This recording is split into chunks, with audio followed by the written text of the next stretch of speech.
Viral video siswa antre naik perahu di Lampung Timur karena jembatan terbengkalai.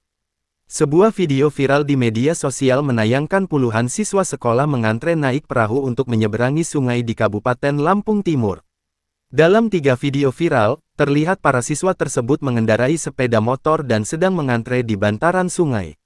Para siswa tersebut harus turun menuju tepian sungai dengan sepeda motor mereka untuk naik ke atas perahu. Terlihat juga dalam video tersebut sebuah jembatan yang tidak selesai pembangunannya, hanya bagian awal dan sebuah tiang penyangga. Sungai itu membelah desa Kalipasir dengan desa Tanjung Tirto di Kecamatan Waibungur. Camat Waibungur, Lucy Aprina, mengonfirmasi peristiwa tersebut. Menurutnya, momen itu terjadi saat jam pergi sekolah di desa Kalipasir.